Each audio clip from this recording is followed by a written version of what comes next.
Et salut à tous les amis, c'est Julien.com, j'espère que vous allez bien. Alors on se retrouve aujourd'hui pour un nouveau podcast que je vais avoir la chance de co-animer avec Fabrizio Carugati.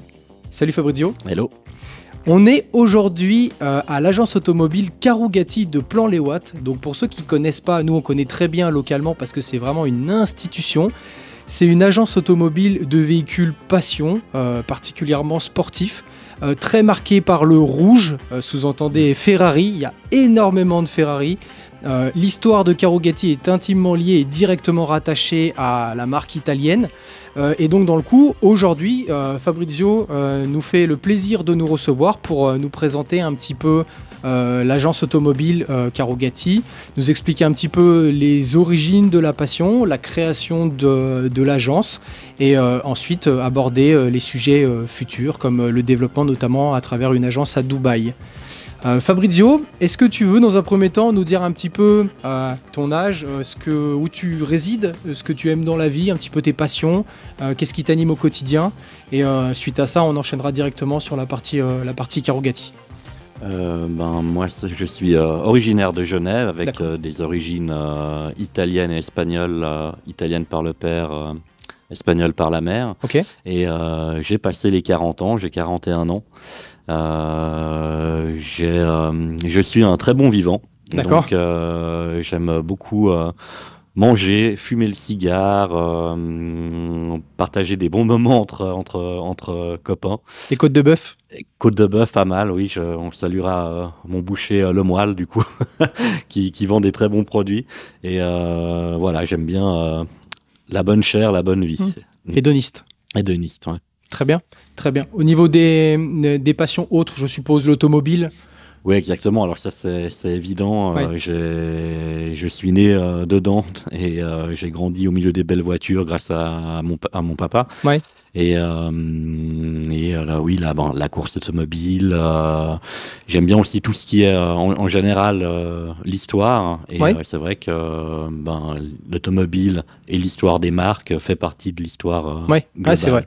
C'est vrai. Ouais. Pour préciser, est-ce que tu as une marque préférée au niveau automobile ? Quand même, ma marque favorite de cœur, ça restera toujours Ferrari. Ok. De par les souvenirs d'enfance, et cette superbe et incroyable histoire de Ferrari, la compétition, l'endurance, les modèles, enfin voilà, c'est vraiment ma marque de cœur. Après, Pagani a quand même été une grande importance aussi pour nous, en général pour le garage, et on a eu la chance de les rouler entre guillemets comme des voitures normales quand ça valait pas les montants que ça vaut maintenant. Ouais, c'est clair. Et mais après, comme je dis toujours, c'est dur de donner une voiture favorite car ça dépend de la qu'est-ce qu'on veut en faire, quelle est la circonstance. Il y en a une qui correspond pour chaque utilisation. Ouais. Voilà, exactement. Est-ce que à titre personnel, tu as un véhicule ou plusieurs véhicules à titre privé ? Alors, quand on est marchand, il faut éviter de trop s'attacher. Donc, mais comme voiture un peu de cœur là que j'ai depuis quelques années. J'ai toujours eu ce modèle, alors que c'était une voiture que je n'aimais pas du tout à la base, mais et que j'ai beaucoup de plaisir à rouler. C'est la Lancia Delta intégrale en Evo 2. J'en ai eu quelques-unes. Là, j'en ai une blanche magnifique que je garde parce que j'en retrouve plus des aussi belles. Ouais. Et ce qui est très sympa avec cette voiture, c'est que c'est aussi les années 90, fin 80-90, une voiture mythique. Ouais. Et elle attire beaucoup de sympathie sur la route. Ah, c'est clair. Ouais, c'est clair. Vraiment, les gens, c'est la voiture avec laquelle j'ai le plus de réactions. Ouais. Et je pense jamais avoir eu de réaction négative. Ouais, forcément positive. C'est vrai que c'est le genre de voitures qui sont pas trop clinquantes, mais en même temps qui ont marqué quand même l'histoire du sport auto. Exactement. Donc pour le coup, elles ont vraiment une connotation très positive. Un peu comme des Lotus finalement. Lotus, c'est très difficile d'avoir des avis négatifs. Je pense qu'on attire beaucoup plus la jalousie avec une Ferrari ou avec une Lamborghini. Quoi qu'encore, Ferrari, je pense plutôt Lamborghini. Mais ce type de voiture dérivée de véhicules sportifs anciens, effectivement, c'est des voitures qui suscitent... c'est, après, le côté peut-être voiture... comment dire, dur à assumer pour la plupart des gens, et c'est même pas une question de valeur, mais rouler une vieille Rolls, même si on roule une Rolls qui vaut 30 que 30 ou 40 000 francs, ça reste une Rolls. Ah, ça aura toujours un effet Rolls et beaucoup de gens, même des gens très fortunés, n'en auront jamais parce que ça dégage une image vraiment trop luxe. Ouais, là c'est connoté de chez connoté, voilà. C'est clair, c'est clair. On va parler maintenant du début de l'histoire de Carrogati. Est-ce qu'on peut commencer par la base, les origines de la famille Carrogati sur Genève, voir un petit peu d'où vient la famille Carrogati et comment vous en êtes arrivé à tenir une des plus belles agences automobiles de Suisse? Oui, alors à la base, les parents de mon père sont venus d'Italie après la guerre. Italien, ok. Et voilà, exactement. Et ils étaient dans le domaine de la restauration. Okay. Donc ils ont d'abord, mon grand-père a d'abord travaillé, et ma grand-mère aussi, chez Roberto, qui est un restaurant italien fameux, un des plus anciens de Genève. Ouais. Et après, mes grands-parents ont ouvert un restaurant, le Cheval Blanc à Vendeuvre. Okay. Et ils ont fait ça pendant plus de 40 ans. Ouais. Et donc voilà, famille de restaurateurs, italiens de par les origines. Okay. Et mon père a commencé à travailler avec ses parents. On peut parler d'une belle réussite, la restauration? Oui, déjà, c'était un restaurant réputé. C'était un des grands restaurants italiens de Genève. Et en partant de rien, ils ont vraiment fait un beau succès dans le domaine. Ouais, une belle affaire. Ouais, une belle affaire. Ok. Est-ce que les grands-parents, à l'époque, étaient déjà sensibilisés automobiles? Où ils étaient travaillent à 200%. Alors, ils travaillent à 200%, okay. Surtout la restauration, c'est un métier où on n'a pas trop de répit. Ouais. Mon grand-père aimait les voitures, il aimait la mécanique, il aimait bricoler, okay. il aimait les Ferrari. D'accord. Mais il était absorbé par son travail et il a toujours reporté l'achat d'une Ferrari. Okay. Et le jour où il s'en a offert une, alors j'ai plus le timing en tête, mais je crois qu'il l'a gardé quelques semaines ou un mois parce qu'il était il avait passé il était trop âgé, c'était plus pour lui, donc okay. Il faut profiter tant qu'on est en forme et qu'on a l'esprit et qu'on peut les rouler. Alors c'est clair qu'à l'époque les Ferrari étaient moins des voitures quand même avec des boîtes beaucoup plus dures. C'est pas comme maintenant où on peut vraiment en dehors de l'image, on peut vraiment les rouler comme des voitures de tous les jours. C'est facile à rouler, tout est assisté, c'est ultra efficace. Mais donc le grand-père aimait les voitures. Mon père, depuis toujours, était fan de voitures. Il allait voir la vitrine avec son père à Genève. Okay. Il a toujours voulu s'en offrir une. Il poussait mon grand-père à en acheter, mais voilà, la tête dure des anciens, il a très longtemps résisté avant de sauter le pas, et malheureusement trop tard. Et avant de travailler dans le restaurant, mon père a fait un apprentissage de mécanicien de précision. Okay. Si je dis pas d'erreur, c'était chez Hispano-Suiza à Genève. Okay. Une fois que ça fut terminé, il s'est lancé dans la cuisine pendant 15 ans avec ses parents. Quand même, 15 ans. Voilà, exactement. Oui. C'est une grosse partie de sa carrière quand même. Oui, ça a eu une grande partie de sa vie. Et il aime... Mon papa cuisine très bien, il aime beaucoup la cuisine. Oui, il aurait pu aussi continuer dans cette voie, mais il adorait les voitures. Il voyait la belle clientèle qui venait au restaurant, venir avec des Ferrari, avec des Dino, avec des Porsche, avec des Mercedes Gullwing, avec tout ce qu'il y avait de plus beau. Ouais. Et quand il a pu économiser suffisamment, il s'est acheté sa première Ferrari. Okay. Avant ça, il y a eu des Fiat, des Lancia, il y a eu des Fulvia, il y a eu d'autres choses. Et sa première Ferrari, c'était une 308 Ferrari 308 Dino GT4, donc la dernière de la lignée des Dino. Et, il avait quel âge à peu près au moment de l'acquisition de cette Ferrari? Une trentaine d'années? Ouais, je pense même moins. Un petit peu moins. Un peu moins de 30 ans, je pense. Okay. Et c'est vrai que l'argent avait plus de valeur à l'époque, oui. Et les prix catalogues étaient moins élevés, mais l'argent avait plus de valeur. Voilà, une Ferrari neuve, ça devait être à l'époque 45 000 francs. Ouais. Et en comment dire, en mettant un peu d'argent de côté, en ayant un métier de cuisinier, on pouvait se permettre en étant raisonnable d'acheter une Ferrari après quelques années. Fallait pas être comme maintenant vraiment à l'aise financièrement, vraiment. C'est-à-dire qu'une Ferrari, surtout neuve maintenant, c'est des sommes, des très gros montants. Ouais, c'est des sommes astronomiques. Donc c'est intéressant de savoir ça. J'avais pas conscience de. C'est vrai que pour faire une comparaison, même qui est pas bon, ça a 30 ans maintenant, mais une F40 qui était prix catalogue en 91-92, ça devait être 420 000 francs suisses. Ouais.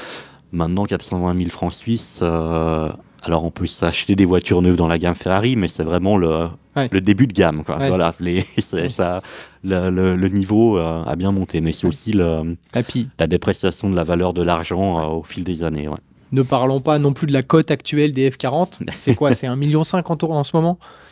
Alors, moi, je vous dirais que c'est aux alentours suivant le kilométrage et les spécifications, mais on est entre 2 et 2,5. Quand même. Oui, elles sont restées pendant longtemps aux alentours du million. Mais là, il y a 2 ans, elles ont pris ils ont explosé, ok. Elles ont doublé, quoi. Ah ouais. Elles ont doublé. Ah ouais. Je suis en retard de 1 million. Ouais. Ok. Pour la petite anecdote, ton père a eu une F40 assez tôt, d'ailleurs. Dans son histoire automobile. Alors, on peut reprendre l'histoire. Ouais. Donc, il a eu sa 308. Après, il l'a revendue. Il a eu une 308 GTB. Il a eu d'autres Ferrari. Puis après, il en a eu une deuxième. Et puis, vu que c'était une période assez porteuse, on pouvait les rouler, faire un peu d'argent. Et puis, il a commencé un petit peu, en même temps que la cuisine, à faire un petit peu de commerce, à acheter, vendre. Et puis, au bout d'un moment, le côté voiture mordait vraiment beaucoup sur la cuisine. Ouais. Donc, mon grand-père lui a dit il faut que tu fasses un choix, ce soit le restaurant, soit les voitures. Et il a choisi les voitures. Ouais. Il s'est lancé en partant de zéro dans le monde automobile. Ouais. Et ça lui a bien réussi. Ouais, ouf. Ça a l'air. et donc, voilà. Donc, après, il a lancé son premier commerce automobile qui était plutôt une carrosserie. D'accord. Et après, avec le temps, il s'est rendu compte que c'était plus facile et de gagner de l'argent avec moins de soucis en faisant que du commerce. Donc, il s'est vraiment concentré sur la partie commerce, achat-vente. Ouais. Et oui, pour revenir encore au sujet d'avant, il a eu la chance d'acheter des F40, d'en revendre et d'en avoir une certaine quantité, on va dire, au fil des années. Des voitures qui roulaient réellement pour le coup. Oui, et puis à l'époque, évidemment, il n'y avait pas les limitations, les lois qu'on a maintenant. Ouais. Donc en plus, on pouvait faire des trajets pour aller dans le Valais ou ailleurs, ou dans le sud de la France, à des vitesses, et les voitures roulaient vraiment fort. Ouais. Et moi, j'ai la chance d'avoir grandi dedans. J'aime bien rouler les vieilles voitures avec nos limites actuelles. Mais on se demande comment ils faisaient pour faire les vitesses, les moyennes et les voyages qu'ils faisaient en roulant comme des fous. Ouais. Quand on voit les freins qu'il y avait à l'époque, le confort, on arrivait fatigué au bout du voyage. Ouais. Bon, après, on y arrivait plus rapidement que maintenant. Donc, totalement. C'était peut-être ça, ils arrivaient moins fatigués finalement. Comment ton père t'a intégré dans tout cet environnement? Comment, toi, il t'a donné cette passion automobile? Est-ce qu'il te faisait venir à la carrosserie à l'époque? Est-ce que c'est parce qu'il y avait souvent des voitures de sport à la maison que tu t'intéressais, tu montais dedans? Comment ça t'est venu? Il y a un peu de tout, hein. J'en voyais régulièrement à la maison. Ouais. Pour les déplacements normaux, c'était en Ferrari. Il me déposait à l'école avec. Moi, je ne me rendais pas compte, c'était normal. Et à l'époque, c'est vrai qu'il y avait...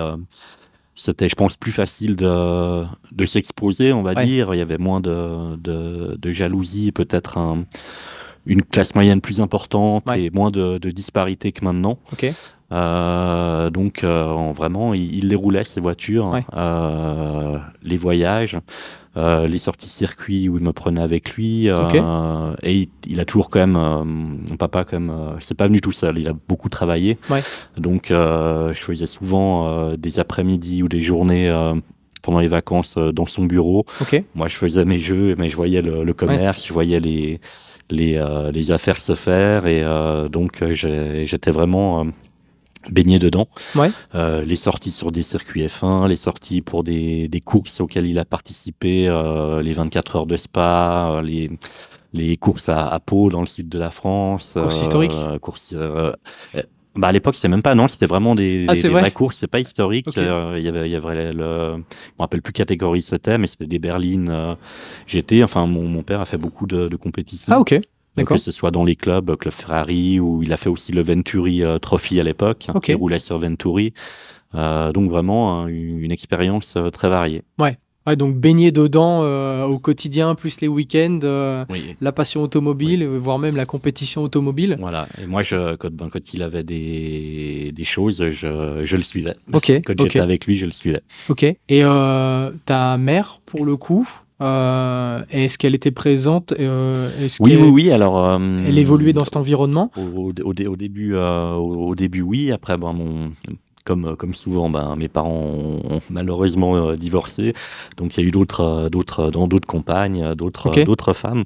Mais oui, ma maman aussi baignée dans le domaine des automobiles, quand mon père en avait. Ok, très bien. Et elle aimait bien les belles voitures. Ok, très bien, très bien.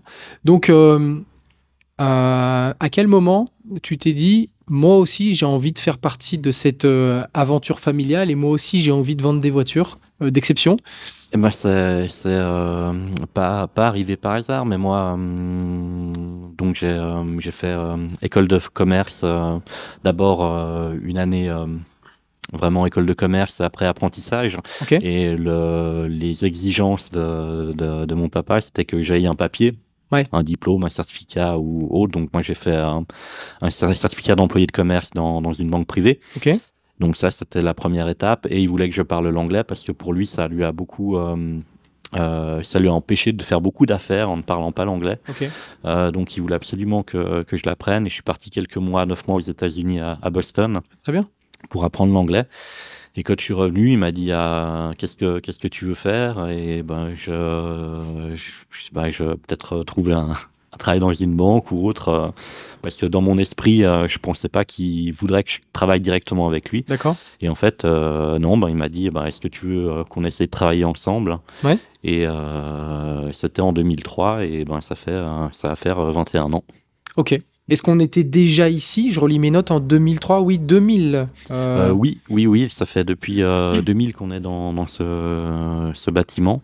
Et avant ça, il a eu plusieurs endroits, mais où il est resté très longtemps, c'était sur un parc d'occasion extérieur, vers le Bachette-Peuzet à Genève. Vraiment, c'était un joli parc d'occasion extérieur avec beaucoup de Ferrari. Et il y avait encore un petit garage secret avec les très grosses pièces qu'on ne pouvait pas laisser dehors. Pas laisser dehors, ok. Voilà. Concernant l'agence Carugati, il y a un tournant en 99, je crois, 2000, où ton père découvre Pagani. Est-ce qu'on peut développer ce sujet? Il faisait beaucoup de très, très jolies voitures. Après, il a je crois, rencontré Horacio Pagani au salon de l'auto. Exactement. Après, il est allé visiter l'usine. Il a adoré la passion d'Horacio Pagani, le côté artisanal, le début d'une aventure. Sachant que là, vraiment, on était au début de Pagani. Oui, c'était vraiment le tout début, et il n'y avait même pas de... Au tout début, il y avait même pas encore c'était vraiment le prototype, il n'y avait même pas encore de modèle commercial. La première, c'était une Zonda?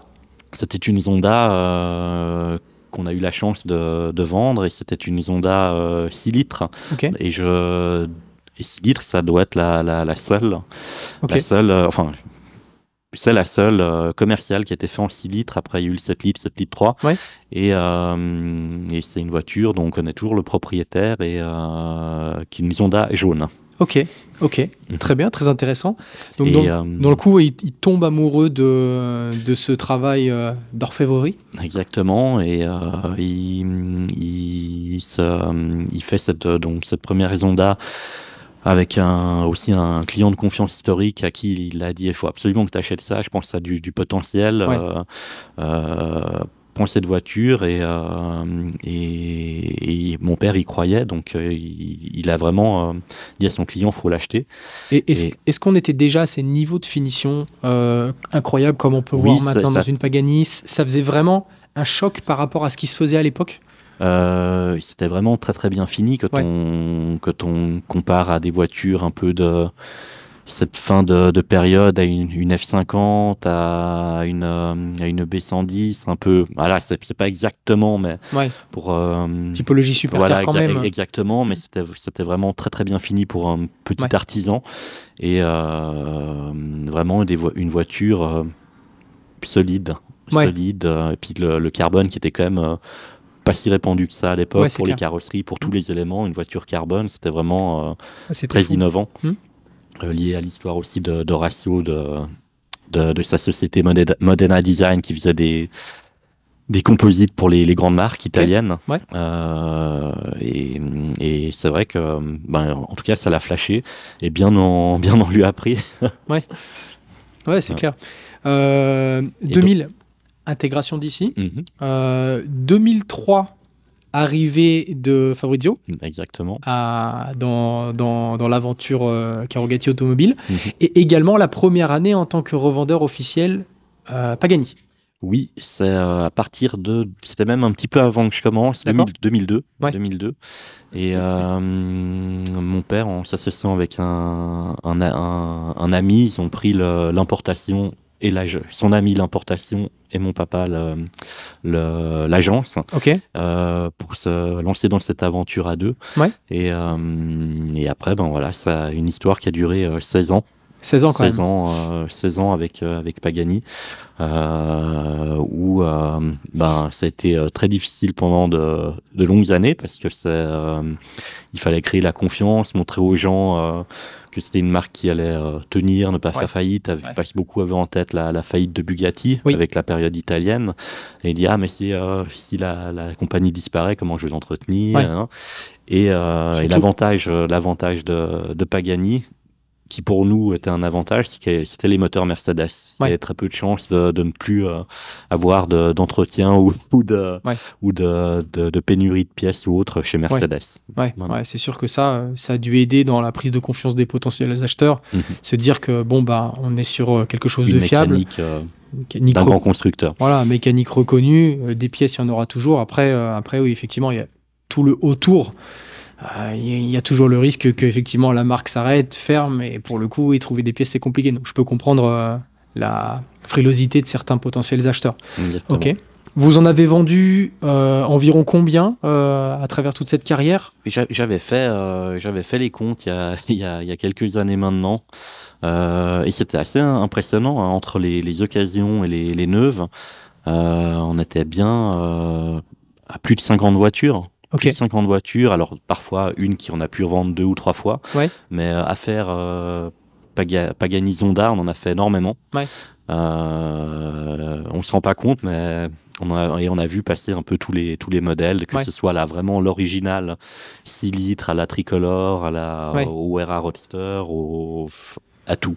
J'ai un souvenir pour, je sais plus lequel anniversaire de Pagani. Ils avaient fait un événement il y a quelques années, juste avant le Covid, à Monza. C'était incroyable. Donc, ils avaient réuni une quantité de Pagani monstrueuse et il y avait la Pagani d'Hamilton, la violette carbone. Là. Oui. Incroyable. Incroyable. C'est vrai que des Ferrari, on en voit, c'est exceptionnel, c'est incroyable, mais notre œil est habitué. Une Pagani, c'est vraiment une claque, c'est impressionnant. On n'en voit jamais, même dans les endroits les plus riches du monde. Même quand on va à Monaco, par exemple, on ne voit pas tous les jours une Pagani. C'était souvent ce qu'on disait aux clients qui étaient frileux pour acheter une Pagani. Mais pourquoi je ne prendrais pas une Enzo ou autre? Je fais, mais tu vas au casino à Monaco, des Enzo, tu en as 2, tu en as 3. Une Pagani, t'es seul, tu es tout seul, t'as l'exclusivité. C'est vrai. C'est vrai que maintenant avec les séries limitées, les one-off et toutes les Honda qu'ils ont fait, je sais pas quel nombre ils se sont arrêtés, mais allez, disons il y a 150 Honda au monde, des Enzo il y en a 400. Voire un peu plus. Suivant, voilà. Non, mais c'est vrai que c'est fou. Au jour d'aujourd'hui, il y a Koenigsegg aussi, qui est un peu dans cet esprit-là. Tout à fait. Ultra exclusif. Exactement. Où vraiment, quand on veut rouler différent et qu'on veut rouler performant quand même, on achète ce type de véhicule-là. Donc, ouais, c'est vraiment des marques. Et c'est des belles marques. Alors, je ne peux pas parler des derniers modèles de Koenigsegg. Au niveau design, j'ai toujours eu de la peine, mais je trouve que ça commence à être pas mal, même pour moi. Je dois avouer que la 4 places, je la trouve très sympa. Ouais. Mais si je compare Koenigsegg du début avec Pagani, je pense que niveau design, avec les Italiens, on peut pas lutter. C'était quand même beaucoup plus beau qu'une Koenigsegg. Et pour avoir roulé les deux, c'est beaucoup plus facile et agréable, ergonomique et vision. Tout, la Pagani, c'était pour la période passée à des années-lumière au-dessus de Koenigsegg pour moi. Voilà. Ouais, ça m'étonne pas. En noblesse, en comportement, en tout. Enfin voilà, mais ça, après les goûts et les couleurs, c'est autre chose. La Koenigsegg, on peut la rapprocher à un véhicule qui a juste derrière là-bas, la Apollo Gumpert. Oui, on peut. En tout cas, les Koenigsegg des débuts, on peut les rapprocher à ça parce que c'était vraiment beaucoup plus brutal, très peu de visibilité. Des quasi-proto, quoi. Voilà, exactement. C'est vraiment. Ils ont mis un gros moteur, ils ont mis un châssis taillé, typé race, typé compétition, le moins de vitres possible et roule, quoi. Voilà, c'est vrai qu'il y a moins l'idée de pureté, noblesse à l'italienne. Et c'est vrai que nous, on a l'esprit, je peux parler pour la famille en général, on aime bien les supercars, les choses performantes, belles, mais il faut que ce soit utilisable. Avec une Pagani, on pouvait partir en week-end ou en semaine, il y avait des coffres, il y avait de la place derrière les sièges, dans les coffres latéraux. Avec une Enzo, c'était beaucoup plus compliqué, coffres très limités ou autres. La Gumpert, on n'en parle pas, il y a une petite box, mais voilà, donc c'est sympa aussi d'avoir des supercars qu'on peut utiliser presque normalement. Et ça, c'est vrai que c'est bien maintenant, parce que c'est bien et pas bien. Parce qu'en fait, maintenant, une voiture de 1000 chevaux, c'est une voiture qui se conduit comme une voiture de 150 chevaux. Donc c'est un peu... c'est bien pour l'utilisation, mais c'est un peu dommage pour l'expérience. Et je pense que il y a peut-être un juste milieu. 2000-2010, on avait encore des voitures avec un fort caractère, mais des voitures qui commençaient à être vraiment utilisables, mais qui avaient vraiment un caractère très très marqué. Au jour d'aujourd'hui, j'ai jamais conduit de la Ferrari, mais j'imagine que si on veut rouler tranquillement avec une LaFerrari, surtout qu'il y a un petit moteur électrique, c'est parfaitement possible de faire un tour de pâté de maison en ralenti sans se faire peur et en roulant normalement. Oui, alors c'est très facile. Très facile. Après, la visibilité est un petit peu cassée par cette forme de fenêtre et faut être attentif. Par contre, la Ferrari a le défaut que je disais, c'est qu'il y a un coffre grand comme une mallette devant. Donc pour partir en vacances ou en week-end avec madame, c'est compliqué. Ou alors, la solution que je dis en rigolant, c'est d'acheter les affaires sur place en arrivant. Parce que normalement, pour la Ferrari, on peut se permettre 2-3 dépenses. On peut acheter un slip au casino là-bas, il n'y a pas de problème. Est-ce que toi, à titre personnel, ça t'est arrivé de partir en week-end avec une Pagani ? Oui, j'ai eu la chance de beaucoup rouler les Honda à l'époque, d'aller à l'usine, d'en ramener par la route, d'aller dans le sud de la France, d'aller dans les Alpes suisses pour faire un week-end ou autre. J'ai eu, ou même, je salue nos amis du Supercar Runners Club, faire des événements avec eux. Et j'ai pris beaucoup de plaisir à rouler la Pagani. J'imagine. On parlait tout à l'heure de Bugatti. Je me fais la réflexion, j'ai rarement vu dans l'agence une Bugatti. Est-ce que vous en avez déjà vendu ? Oui, mais il y a un petit moment maintenant. C'est comment dire, une catégorie de marché qu'on n'a pas eu spécialement. Après, c'est vrai que c'est quand même une voiture que les gens, pour entretenir et autres, vont évidemment aller chez l'agent parce que c'est tellement pointu. Mais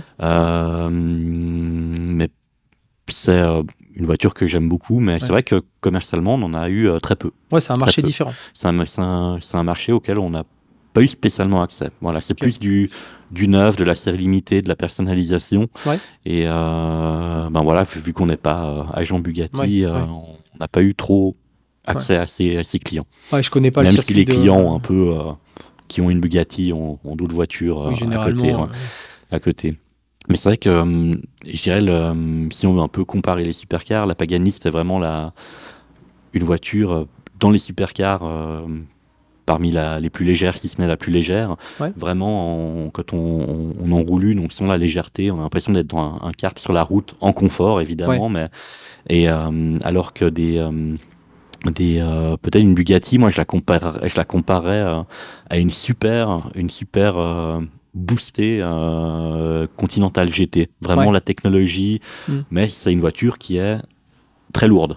Très lourde comparée à une Pagani. Il y a moins l'esprit. Donc on a les chevaux, on a c'est une grosse GT, technique de pointe, mais c'est une Continental GT ultra sportive.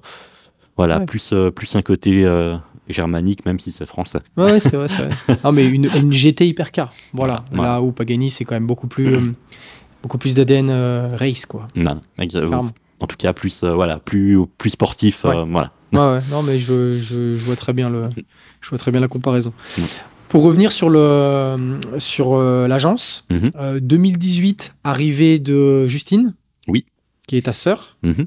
Est-ce qu'on peut aussi un petit peu aborder dans quel contexte elle en est venue à aimer l'automobile? Bon, je me fais une idée, je me doute que c'est via ses parents, mais effectivement, comment elle s'est dit je vais venir travailler dans l'agence familiale?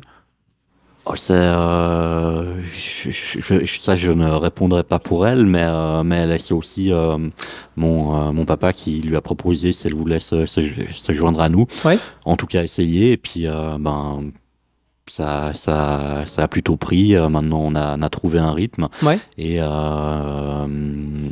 elle aime bien les voitures. Elle est moins dans la technique que nous, parce que plus dans le comment dire, le design, le plaisir de les regarder. C'est comme ça que je le ressens. Ouais.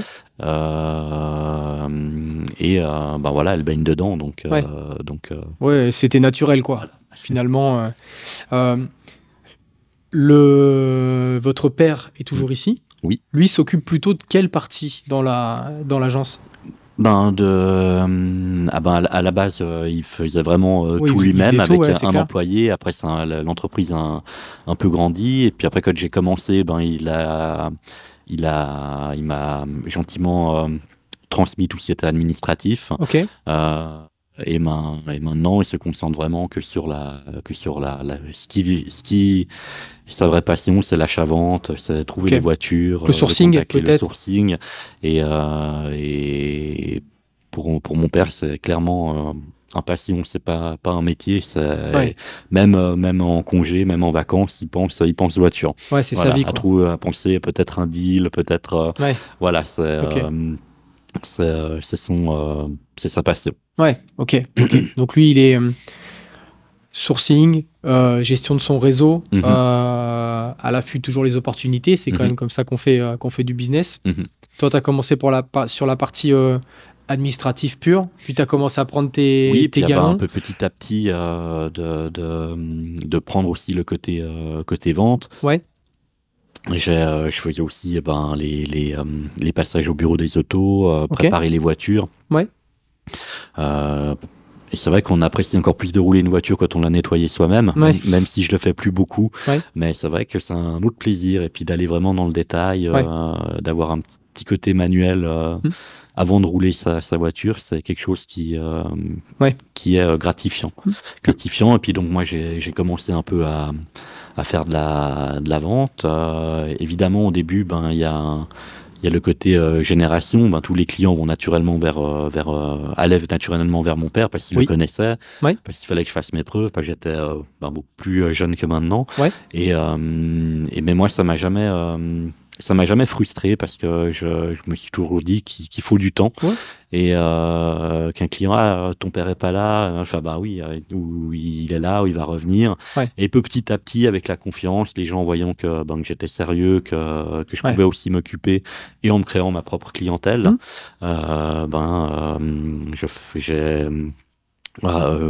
comment dire.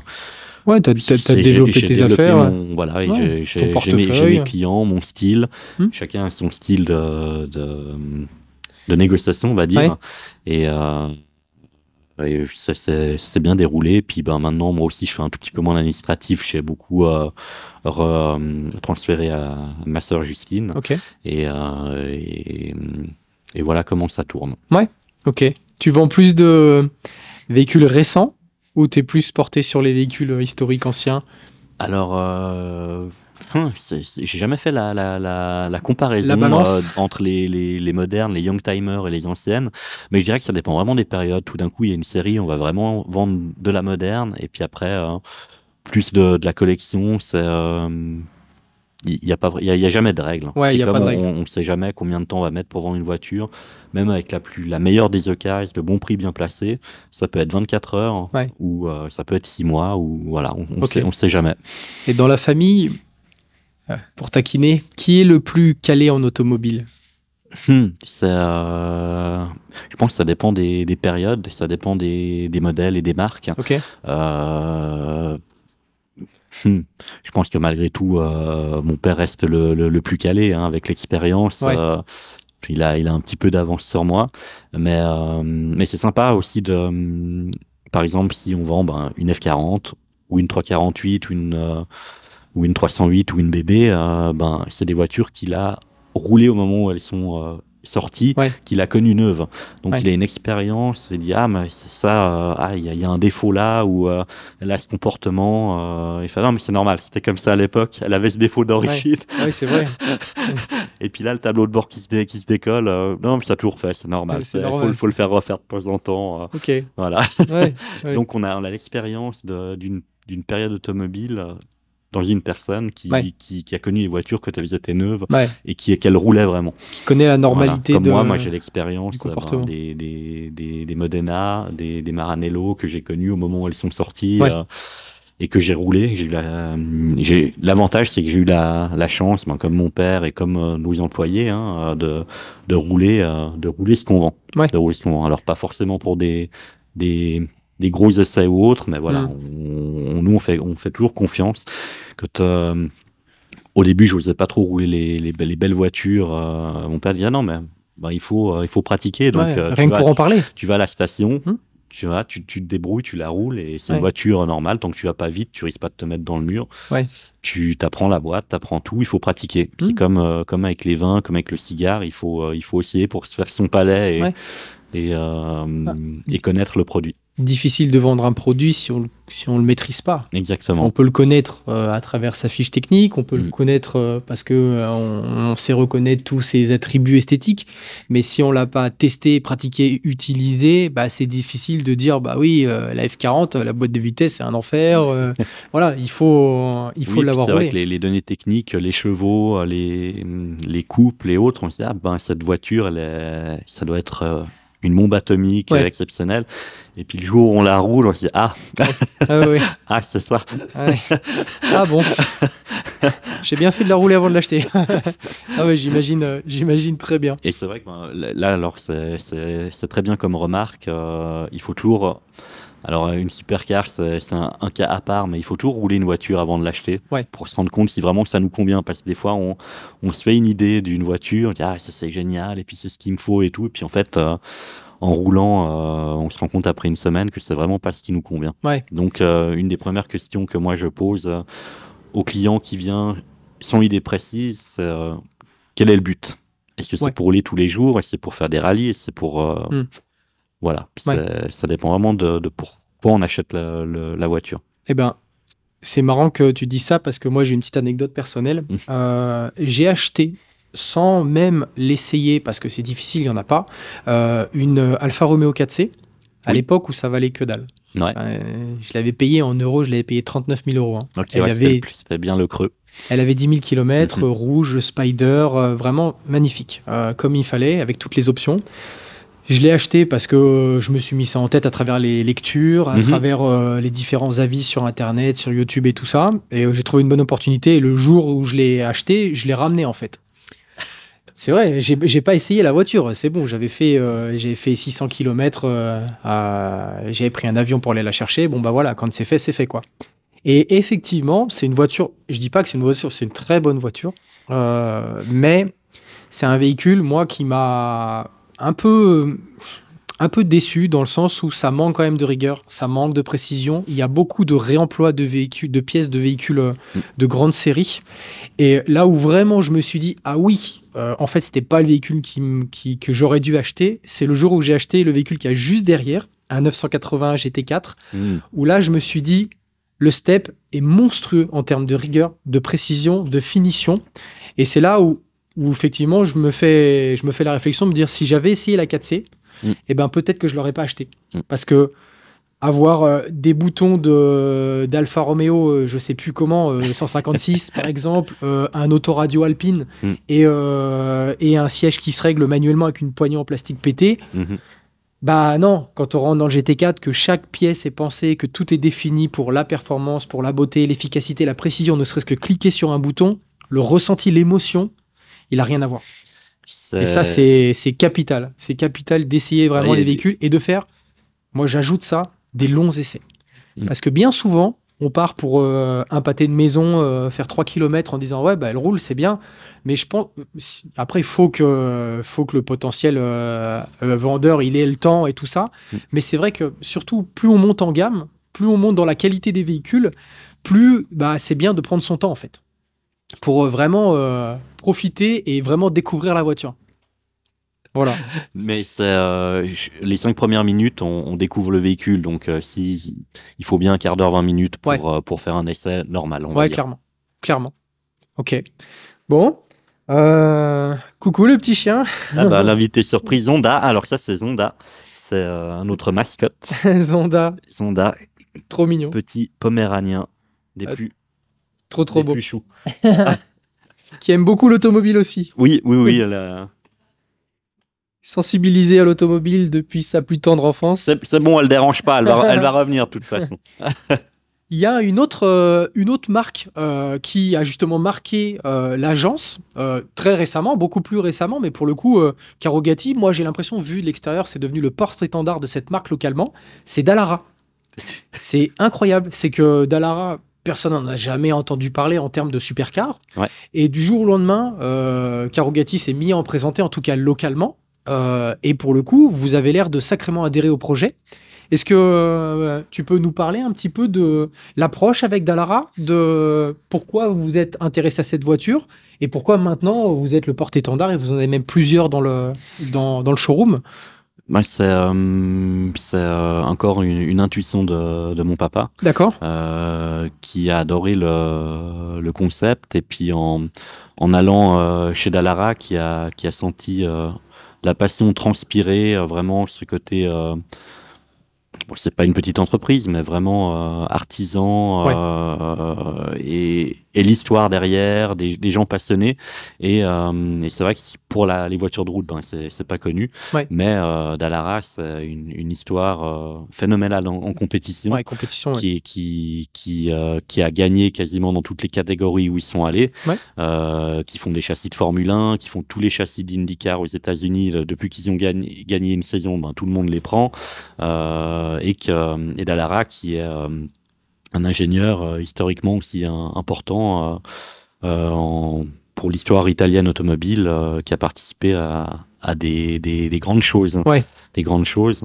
Et donc, voilà, le côté petite sportive italienne, aussi en carbone, très limité et autres. Ouais. Voilà, c'était un moyen de revoir une marque exclusive, vraiment de passionnés, ouais.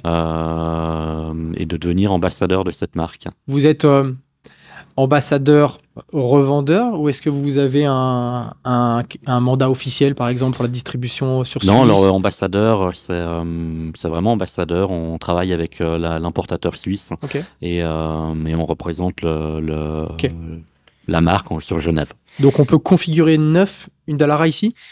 C'est possible, oui. Okay. Oui, c'est possible. Ok. C'est possible. Est-ce que tu peux nous parler de la Dallara? Qu'est-ce que ça donne, ce véhicule? Parce qu'on se dit, l'esthétisme est incroyable. Ça, c'est clair. C'est phénoménal. Je vois la violette avec les jantes or derrière. C'est absolument magnifique. L'intérieur est incroyable. Le seul truc qui me fait tiquer, c'est le moteur. Je sais que c'est performant, je sais que c'est incroyable, mais... Je me mets à la place d'un ultra passionné d'automobile. Je me considère comme passionné d'automobile et d'automobile noble. Je pousse la porte de Carugati. Mhm. Je trouve ce véhicule incroyable, mais je sais pas si j'aurais pas un frein à me dire je vais mettre beaucoup d'argent dans un 4 cylindres. Est-ce que tu as déjà eu cette réflexion de la part d'un client potentiel acheteur? Est-ce que c'est un frein pour eux? Non. Non, je pense pas, mais ça colle à la philosophie du véhicule. Ouais. Il fallait un petit moteur, enfin, on pouvait pas, enfin, je suis pas derrière les ingénieurs, mais voilà, plus le moteur est gros, plus il fait du poids. Ouais. Là, c'est un moteur très compact, très performant, qui peut s'entretenir facilement et qu'on peut aussi booster au besoin. Ouais. C'est un 4 cylindres turbo là? Oui. Il fait combien de chevaux sur le modèle de base? 400 et 430 avec le Cambio Corsa. Okay. Et là, ils ont encore sorti un kit, mais j'ai pas encore lu le détail de l'évolution, ouais. qui est surtout aérodynamique. Ouais. Mais je trouve, enfin moi, peut-être quelqu'un qui est pas à fond dans l'automobile va se dire ah tiens c'est un moteur Ford. Ouais. Mais c'est un EcoBoost, hein, ouais, je crois. Oui, exactement. Et mais pour nous qui connaissons Ford, c'est les 24 heures du Mans, c'est les Escort Cosworth, les Sierra Cosworth. Oui. C'est je crois les V8 Ford, c'est le record de victoire en Formule 1. En tout cas les ça fait, c'est un bon motoriste. Hein, donc il y a quand même un côté historique intéressant et aussi lié à la compétition. Ouais. Et voilà, après il fallait trouver un moteur adapté à la taille et aux contraintes exigées par Dallara. Et ça fait quel poids à peu près C'est environ 900 kilos. Ah, c'est autour de même pas une tonne. Ouais. Ah, c'est incroyable. Ouais. Donc ça arrive à être plus léger qu'une Lotus maintenant sortie neuve. Exact. Oui. Parce qu'on voit les Exige V6, c'est une tonne 2. Ouais. La toute nouvelle Evija, non, je sais plus comment elle s'appelle. Emira. Elvira, ouais. Ouais, c'est une tonne 4. Ouais, et c'est vrai que voilà, c'est la philosophie, le poids. Le poids, c'est l'ennemi. Alors là, on est à fond dans l'esprit Lotus. Dans l'ancien esprit Lotus. Dans l'esprit Colin Chapman. Exactement. Mais c'est vrai qu'il vaut mieux avoir 100 kilos en moins que 50 chevaux en plus. Exactement. Donc voilà, c'est sur... évidemment, après, ça dépend des pistes. Si on prend des pistes avec des longues lignes droites. Mais il me semble que sur le nouveau Top Gear, elle est aussi rapide qu'une Pista. La Dallara aussi rapide qu'une Ferrari Pista. Ouais. Pour une voiture qui est moins chère, qui est exclusive. Ouais. Mais après, je peux comprendre quelqu'un dont ce serait la seule voiture ou qui n'est pas aussi... comment dire oui, qui n'a pas assez qui a pas autant de la recul. Culture automobile à fond. Je peux comprendre qu'on préfère à la limite pour la même performance rouler en Ferrari qu'en Dallara. Voilà. C'est une utilisation quand même si elle a des coffres, qu'on peut partir en week-end avec une Dallara, qu'on peut faire une belle semaine de vacances. C'est quand même une utilisation plus limitée qu'une 458 ou voilà, si on doit comparer, voilà. À titre personnel, si j'avais 400 000 à mettre dans une voiture, effectivement, je pense pas que ça serait la première voiture que j'achèterais. Voilà, d'habitude les gens qui ont une Dallara ont d'autres voitures à côté. Ça m'étonne pas du tout. Et je pense qu'en voiture de plaisir pur, route de col, track day, ça doit être phénoménal. Exactement. Et puis coup de roulage qui doit être relativement contenu parce que très léger, petit moteur. Les freins, c'est pas des énormes étriers carbone à 16 000 francs, c'est pas des pneus de grande taille, donc le coût est beaucoup plus bas que si on va avec sa GT3 ou sa Pista en piste, et en plus, de par le poids, qui souffre sur piste. Voilà. Ouais, c'est clair que ça c'est endurant tour après tour, ça m'étonne pas que ça doit être vraiment, enfin c'est même sûr, c'est très performant. En termes de roulage, est-ce que c'est une italienne? Est-ce qu'on ressent la philosophie des véhicules italiens type Pagani justement? Parce que pour moi c'est... Oui, je pense qu'on peut... ça dépend de quel italien et degré d'italianitude il y a dans la voiture.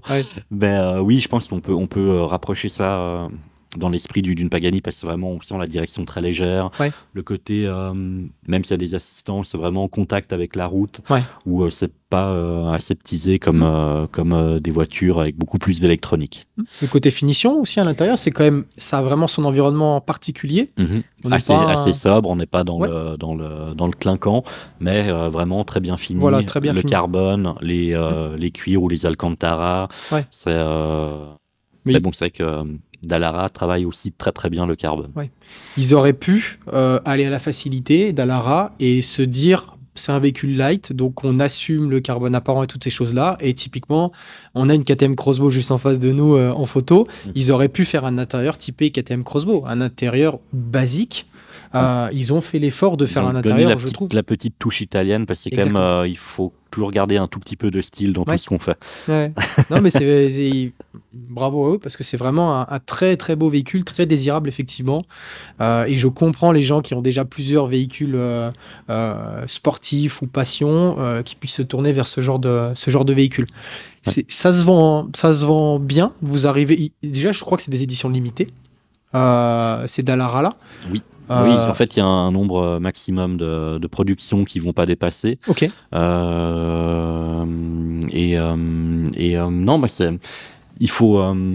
C'est pas quelque chose qui se vend en claquant des doigts. C'est vraiment un client passionné et qui veut aller plus loin que les choses usuelles, qui veut vraiment se faire plaisir, qui est une voiture très performante et vraiment le passionné. Ouais, c'est vraiment une réflexion, quoi. Ça prend le temps de mûrir, de grandir, et il n'y a pas 10 acheteurs pour ce véhicule-là en tout temps, quoi. Exactement. C'est du travail même. De nos jours, rien n'est facile, de toute façon. Mais là, on est vraiment dans un marché de niche pour des vrais passionnés. Ouais. On n'a pas parlé de la fin de Pagani. Il y a eu une petite séparation. On a juste pas renouvelé pour poursuivre. Okay. Parce que nous, notre avantage et notre philosophie, c'est que tu l'as vu, la vitrine, il y a le côté avec des souvenirs un peu partout. Oui, c'est vrai que c'est très marqué. Il y a un côté vraiment il y a une histoire. Pas froid, pas standardisé. C'est vraiment un endroit qui a du charme pour ceux qui aiment les voitures. Et c'est vrai que pour être agent, mais c'est dans le cas dans toutes les marques, pour être un vrai agent, il y a beaucoup de contraintes de showroom, de luminosité, de commande de voitures, de pub, enfin bref, et j'en passe.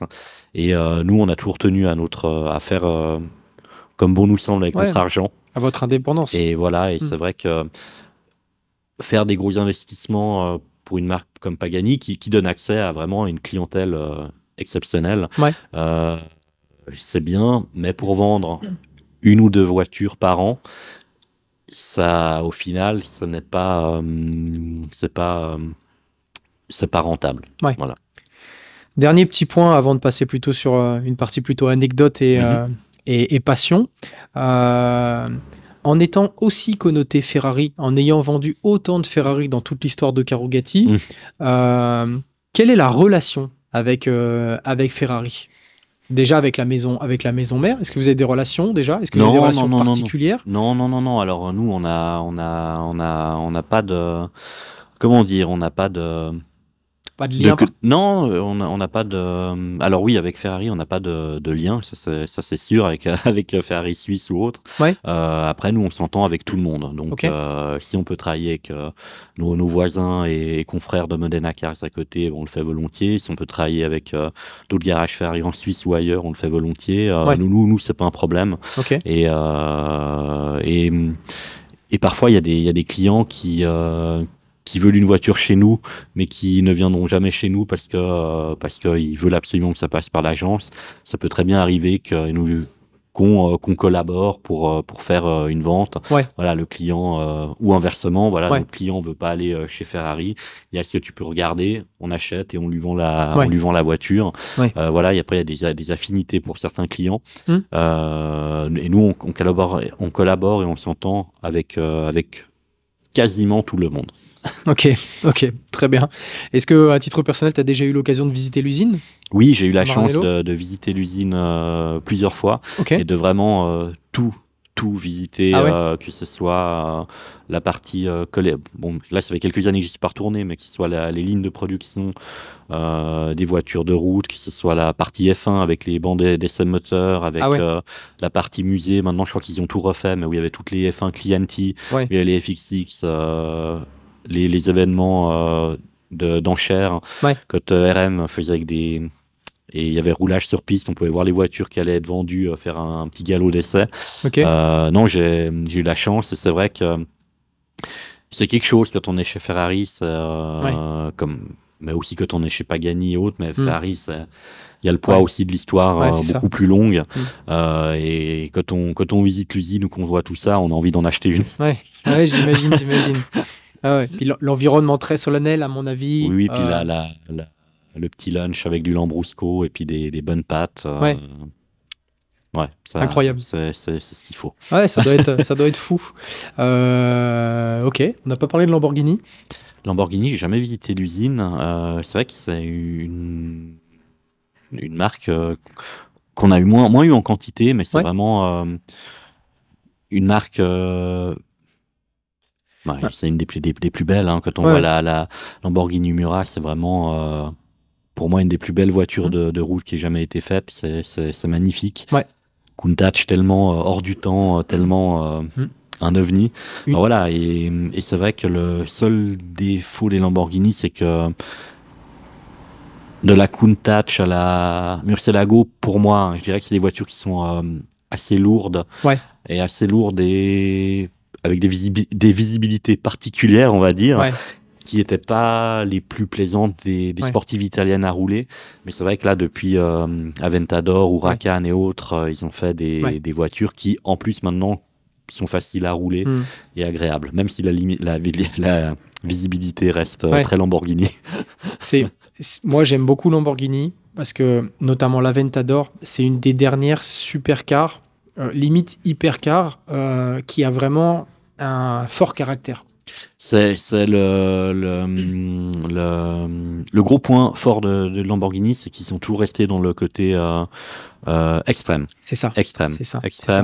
Vraiment des lignes affûtées. Ils n'ont jamais fait quelque chose de passe-partout. Ouais, c'est clair. Peut-être l'Huracan est plus consensuel, mais en tout cas, l'Aventador, boîte d'une violence inouïe, moteur atmosphérique incroyable, véhicule absolument inutilisable en toutes circonstances, fiabilité est somme toute relative, relative justement. La Huracan apporte un petit peu ce côté plus utilisable au quotidien, rapprochement avec Audi, mais c'est vrai que l'Aventador, c'est pour moi une des dernières supercars brutales et absolument pures. Voilà, sans compromis. Là, pour le coup, il n'y a aucun compromis, quoi. Même sur les tout derniers restylages, les écrans à l'intérieur, ils servent à rien. Et il y a à peine de l'Apple CarPlay quand ça fonctionne. Enfin, la boîte, c'est toujours la même. Mais c'est volontaire. Et c'est incroyable pour le coup. Et même alors après, on aime ou on n'aime pas. Moi, j'aime bien. Même pour le Urus, ils ont quand même gardé la ligne Lambo. Vraiment, ce côté très, très agressif. C'est phénoménal. Je trouve bien qu'ils gardent leur ADN. Non, ça c'est leur vraiment ADN en tout cas dans le look. Ouais, c'est vraiment génial. Bon, ils se sont plantés avec 2-3 nouvelles sorties là, notamment la réédition de c'était pas l'Aventador, c'était celle d'avant. Je sais plus comment elle s'appelle. Avant la Murcielago, c'était la Diablo. La Diablo et encore avant la Countach, voilà. Oui, la réédition de la Countach, la nouvelle. Oui, alors ça c'est pas propre à Lambo, mais c'est vrai que je trouve dommage que les constructeurs réutilisent des noms historiques pour des voitures entre guillemets de série. Que ce soit pas vraiment pour moi, que ce soit pas un modèle exceptionnel. Voilà, que ce soit un peu du relooking, c'est un peu dommage. En redescendant de quelques étages au niveau prestige automobile, on pense à Ford et la Mustang. La nouvelle Mustang est une Mustang électrique. C'est horrible d'avoir utilisé ce nom, d'avoir utilisé ce cheval et de le mettre sur un véhicule électrique pour pour une voiture du quotidien, quoi. Enfin, c'est juste triste, quoi. Pour moi, c'est un nom qui est sali. Après, voilà, c'est comme ça. Je pense qu'ils se servent de ce nom-là pour en vendre, mais c'est vrai qu'en termes de passion histoire automobile, c'est vraiment un gros point noir, quoi. Mais bon, ça, c'est du marketing, mais c'est vrai que c'est particulier. Ouais, c'est très particulier. Est-ce que tu aurais des anecdotes marquantes, quelques expériences particulières vécues liées à l'automobile? Je sais pas, on pourrait penser à une vente particulière, à quelqu'un de connu ou pas. On pourrait parler à une expérience sur circuit, un gros road trip. J'ai une anecdote qui concerne plutôt mon papa. C'est quand on avait le parc d'occasion, donc avant d'être ici, il voit un peu quelqu'un de mal habillé rentrer dans le bureau. Ouais. Il dit, qu'est-ce que c'est que ce clochard ou ce squatter qui vient me demander de l'argent, et en fait, pas du tout. C'était un chanteur français très célèbre qui venait pour voir une Ferrari de collection, et qui l'a acheté, et voilà, donc c'est une anecdote drôle. Ouais. Après, ils sont restés en contact, un peu amis, aller dîner au restaurant de mes grands-parents à l'époque. Okay. Voilà, c'est une jolie anecdote. Ouais. Donc, avec quelqu'un avec quelqu'un de connu. Ouais. Non, après, on a la chance, de par le milieu, de connaître des pilotes. Alors, évidemment, les Suisses, tels que Deletra ou Alain Menu, qui était champion en BT6 en Angleterre. Ou après, des pilotes plus historiques, comme Arnoux, comme Alesi. Ouais. Voilà, ça fait partie des personnes qu'on peut croiser ici parfois. Alesi est très piqué Lamborghini en ce moment. Je ne sais pas. Bon, ok, très bien. Est-ce que toi, à titre personnel, tu fais un peu de compétition automobile? J'en ai fait un peu, mais ça fait pas mal d'années que j'en ai pas fait. La dernière fois, c'était à Manicourt en V2V. D'accord. Très bon souvenir, malgré une sortie de piste due à une flaque d'huile sur la piste, qui a un peu écourté ma course, mais voilà, j'ai fait du karting étant plus jeune. Ouais. J'ai fait des cours, j'ai fait l'endurance karting à Monaco à l'époque. C'était très sympa, et on roulait avec des pilotes F1. Il y avait Alboreto, il y avait Schumacher, il y avait plein c'était des teams, et on roulait sur la moitié du circuit F1. C'était une très très belle expérience, un très bon souvenir. Wow, et ça doit faire 27 ans, donc le temps file. Les Schumacher et tout ça, justement, Loeb, Schumacher, ils sont quand même étaient à la grande époque basés ici, entre Genève et Nyon. Est-ce que c'est des gens qui ont déjà passé la porte ici? C'est des gens avec qui vous avez eu des relations? Non. En tout cas, après, Jean Todt est un ami de mon père, donc c'est quelqu'un qu'on a vu ici. Enfin, on peut voir quelques noms. Après, Schumacher était évidemment, en tant que pilote Ferrari, il n'avait pas besoin d'aller dans des agences indépendantes pour avoir des voitures. Voilà, mais c'est le hasard de la vie. Mais c'est vrai que le gros de la clientèle, c'est du patron de PME, c'est du Suisse ou résident suisse, et plutôt la Romandie, partie francophone suisse.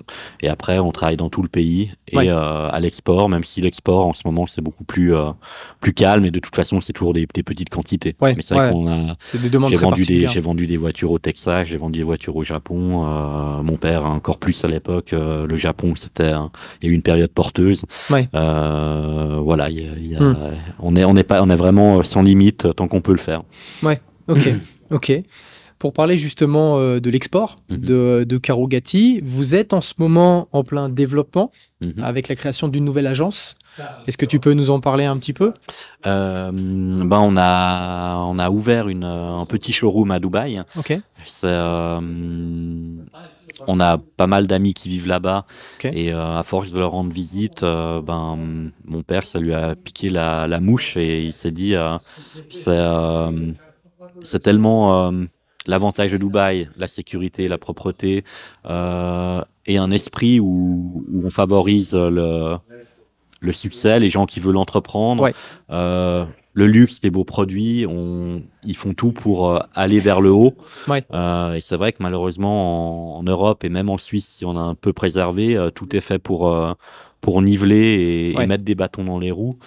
Donc, on s'est dit, pourquoi pas essayer de lancer quelque chose de là-bas, de petite taille, voir ce que ça donne, et un peu de développer là-bas la culture. Alors, ils n'ont pas besoin de supercars, ils ont tout ce qu'il faut, les voitures modernes, mais essayer de donner un peu une culture un peu plus de la voiture Youngtimer, ancienne. Et avec une vraie expertise, parce que c'est vrai que c'est pas le cas dans tous les garages, mais beaucoup de garages là-bas sont des très belles vitrines avec un stock phénoménal, mais où on a l'impression que rien ne bouge jamais. Et avec des vendeurs qui, pour certains, ne savent même pas ce que c'est une voiture. Donc, peut-être amener un peu de suivi, d'expertise et autres, ça pourrait... la passion et une culture automobile qu'on a en Europe, parce qu'on sait conserver, faire, comment dire, conserver le passé, l'entretenir. Voilà, essayer de lancer un peu ce créneau-là là-bas. Parce que de l'argent et des opportunités, il en manque pas, mais c'est du travail comme tout. Et dans le coup, cette agence locale a déjà ouvert? Oui, ça a commencé là depuis 2 semaines. Il y a quelques voitures. Il y a déjà beaucoup d'appels avec des gens qui demandent s'ils peuvent mettre leur voiture en vente là-bas, et pas forcément à Dubaï. Mais c'est une aventure intéressante. En tout cas, on verra ce que ça donne. Qui pilote cette agence, cette entité? C'est mon père, et on a un employé sur place. D'accord. Donc, il y a un ancien d'ici qui est parti là-bas, ou vous l'avez Non, directement... c'est quelqu'un qui travaille déjà dans les garages là-bas et qui est déjà sur place, qui connaît Dubaï. Très bien. Toi, à titre personnel, tu vas être peut-être amené à... On verra comment les choses évoluent. C'est vrai que je m'étais toujours dit que je ne me verrais pas habiter dans un pays, une ville comme ça. Mais la dernière fois que j'y suis allé pour un événement voiture, c'était au mois de décembre, le Gulf Historique, qui est organisé par un ami et ça fait 2 ans que j'y vais. Et là, en décembre, en fait, je me suis dit, si je devais vivre là, en fait, ça me dérangerait pas. Je crois que globalement, tout a l'air tourné autour du plaisir là-bas. Donc, il n'y a pas l'air d'avoir de frein particulier sur quoi que ce soit. Non, il faut le seul frein, enfin, c'est de respecter leurs règles et leurs coutumes. Et en partant de ce principe, on a les portes ouvertes pour monter des business et les développer. Ça pourrait, pour des entrepreneurs, ça doit vraiment être génial. Les Dubaïotes, je crois que c'est comme ça qu'on appelle les résidents Émiratis ou Dubaïotes, oui. À l'instant T, j'ai pas la certitude qu'ils soient très passionnés par les véhicules anciens. En tout cas, c'est vrai qu'on n'en voit jamais des véhicules anciens. Donc, dans le coup, ça va être nouveau pour eux. Donc, ça va peut-être être potentiellement un nouveau hobby pour les gens fortunés résidents de là-bas, qui peut-être ne savent déjà plus quoi acheter. Ils vont se dire, on va se retrouver avec un revendeur de véhicules historiques qui a la passion, qui va permettre de nous mettre le pied à l'étrier à ce genre de véhicule-là. Est-ce que ça, vous l'avez déjà, vous l'avez vu comme ça, ou est-ce que vraiment vous vous êtes dit, bon, il y a quand même beaucoup de gens qui ont quand même pas mal d'argent là-bas, qui aiment les belles choses de la vie, on va mettre une agence et on verra bien ce que ça donne. Est-ce que vous... On a déjà des contacts, mais après, il faut un point d'ancrage pour développer, parce que faire ça depuis Genève, si on veut vraiment développer là-bas, c'est pas possible, il faut une représentation. Et je pense que... on peut amener quelque chose de plus, et aussi rien que l'emplacement où on est à Dubaï, à City Walk, pour ceux qui connaissent, c'est pas sur l'énorme artère où il y a tous les garages, où c'est des trucs énormes avec des stocks merveilleux. Là, c'est vraiment un petit showroom dans un quartier à échelle humaine, où on peut même un tout petit peu, alors pas quand il fait 48 degrés, mais où on peut se déplacer à pied, où il y a des bars, des restaurants, pas très loin de la grande tour Burj Khalifa, et c'est aussi un emplacement atypique pour Dubaï, donc à voir ce que ça donne. Ok. Vous avez jamais pensé à vous développer du côté de Monaco? Non, c'est déjà saturé. C'est que Carugati, c'est une marque maintenant, donc peut-être que rien qu'avec la marque, déjà, ça pouvait fédérer. Non, mais ils ont tout ce qu'il faut, et ça, et malheureusement, pour l'Europe en général, même Monaco, les opportunités, le développement est quand même beaucoup plus limité que dans des pays comme ça, ouais. où, qui sont pardon, qui sont en plein boom. Ouais. Qui sont en plein boom. Ok. Pour parler des enjeux de l'auto-passion aujourd'hui, il y a beaucoup de changements ces dernières années, avec l'arrivée notamment des véhicules électriques, avec la surcouche climatique et toutes les problématiques qu'on connaît. La politique de répression quand même généralisée actuellement, et on aime bien taper quand même sur les passionnés automobiles. Est-ce que vous avez senti que ça a affecté votre business ces dernières années, que le processus d'achat a été différent? Moi je pense très pragmatiquement aux vignettes, les vignettes critères pour se déplacer sur Genève. Encore hier, je crois qu'il fallait pas être plus de critère 3 par exemple. Est-ce que ça c'est quelque chose qui impacte l'achat d'un véhicule auprès d'un quelqu'un de passionné actuellement? Non, je pense pas, en tout cas, ce qui concerne les critères. D'ailleurs, je ne savais même pas qu'ils avaient activé le système hier. Mais, hier, ils étaient j'ai vu ça, catégorie 3 je pense maximum. que c'est une vaste blague et de la fumisterie, mais bon, c'est la mode actuelle. Critères, je pense pas que ça a trop une influence, mais je pense que ce qui peut... l'état d'esprit général, un peu anti-voiture, les taxes, ne plus pouvoir se parquer, les aménagements totalement stupides des rues et de la circulation, ça met beaucoup d'entraves au plaisir. Ici, dans la zone... ça roulait toujours très bien depuis qu'on a le tram, il y a des bouchons. Ouais. C'est sûrement du hasard, au hasard. Mais non, après, c'est vrai que certains clients vont plus réfléchir qu'avant pour acheter une voiture, parce qu'ils vont penser « Ah, mais combien va coûter la plaque Ah, mais est-ce que c'est pas trop voyant ?» ou autre. Donc, il y a une influence négative. Je dirais pas que ça impacte... énormément les ventes, mais il y a quand même quelque chose dans la tête qui fait que les gens se posent des questions. Est-ce que vous arrivez à renouveler votre panel de clients par le côté plutôt jeune, ou est-ce que on reste sur une tranche d'âge plutôt... Non, c'est très varié. Après, c'est clair que pour la plupart des voitures, c'est quand même... des gens qui ont passé 40 ans, parce qu'il faut quand même une certaine réussite, clairement. Voilà, une certaine réussite dans la vie financière. Maintenant, après, la clientèle évolue. Là, il n'y a pas longtemps, j'ai vendu une Ferrari au fils d'un de nos clients qui avait déjà des Ferrari chez nous, et maintenant la nouvelle génération prend le relais. Ah, très bien. Donc, et nous, l'avantage, c'est que vu ça fait plus de 40 ans que mon père travaille, qu'on a une bonne réputation. Les voitures viennent à nous, on a un tournus naturel. Il y a des voitures, on les a vues déjà 5 fois, 6 fois dans leur vie. Et nous, notre but, c'est de faire des deals où tout le monde est content. S'il y a un problème de garantie ou mécanique ou autre, c'est d'assumer pour que le client soit satisfait.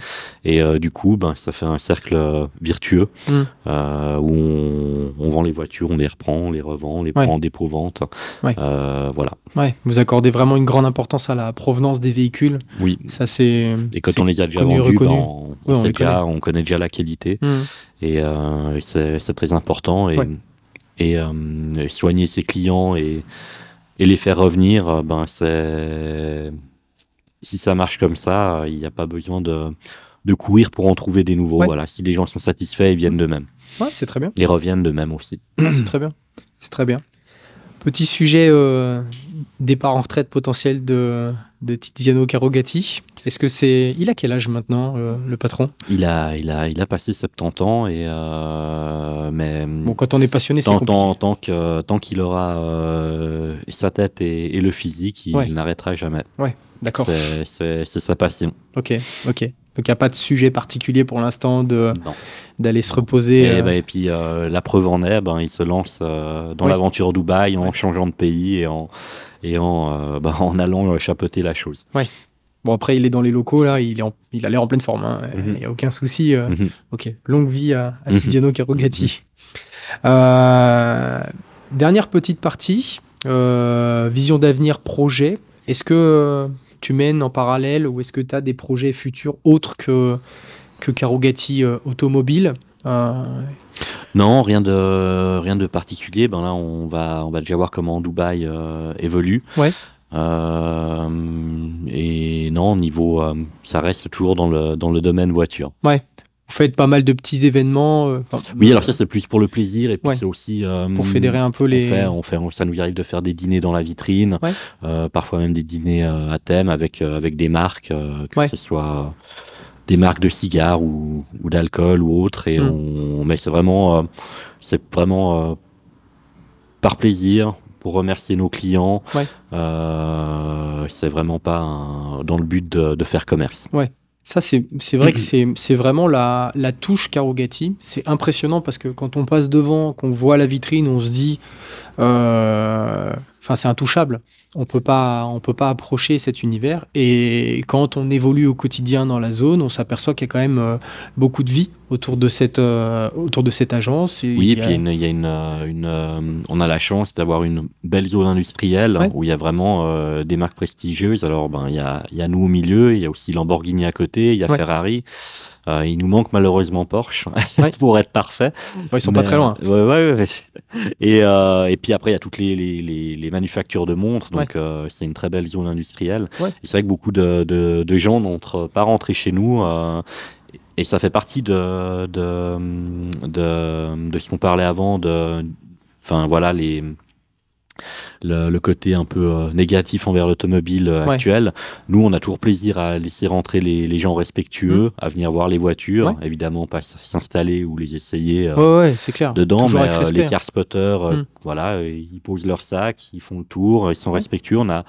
On a normalement jamais de problème. Et c'est en laissant des jeunes enfants venir dans la vitrine, voir les voitures et rêver, on va favoriser pour garder un esprit de passionné. Exactement. Et alors que si on dit non, toi tu rentres pas, l'automobile, ça fera pas un ami dans le futur. Ça c'est clair. Ça vous l'avez compris. Donc il faut comment dire, maintenir la passion au maximum avec les jeunes générations et la partager. Éduquer les jeunes à la passion automobile, parce qu'on passe... Maintenant, on passe notre temps à leur déconstruire la passion. Je peux raconter une petite anecdote sympa. Mon père faisait un rallye Pagani en Sardaigne, il y a pas mal d'années maintenant, et il y a un petit garçon qui vient. Ah, ça c'est la Pagani, je l'ai dans mon jeu. Je crois que c'était la PlayStation. Et quelques années plus tard, ce petit garçon avait bien réussi sa vie et c'est la personne qui nous a le plus acheté de Pagani. Ah ouais, incroyable. Comme quoi, faut parier sur l'avenir. Hein. Donc voilà, et puis pourquoi fermer la porte quand on peut partager une belle passion? Ouais, non, c'est clair. Bon. Merci à toi pour ton temps et pour toutes ces précisions concernant cette fabuleuse agence. Avec plaisir. Vous êtes présent un petit peu sur les réseaux sociaux? Oui, on a les comptes Facebook, Instagram. Ok, Carugati Automobile. Carugati Automobile. Il y a la page Facebook, il y a une page Instagram Carugati Automobile. Ouais. LinkedIn aussi. LinkedIn, alors ça c'est plutôt mon père qui gère, mais oui, il y a. Et puis TikTok. Après voilà, c'est de la communication, c'est de la présence. C'est pas avec ça qu'on fait des ventes malheureusement. Oui. Mais il y a une actualité, vous pouvez suivre un peu les entrées-sorties. Et après évidemment, pour le stock, il y a le site carugatiautomobile.ch. Très bien. Moi, vous pouvez naturellement me retrouver sur les réseaux sociaux, Instagram, Facebook, YouTube naturellement, julien.com. Le podcast garage.com est disponible sur toutes les plateformes audio, donc Apple Podcast, Spotify, Deezer, Android et tous ceux qu'on a l'habitude d'utiliser. Le podcast naturellement est filmé en vidéo et sera disponible sur YouTube. N'hésitez pas naturellement à vous abonner aux divers comptes, au compte de Carugati, à mes réseaux sociaux si vous le voulez, à liker cette vidéo, à liker l'audio et surtout à commenter et repartager. Je vous dis à la prochaine. Une prochaine fois. À la prochaine. Salut.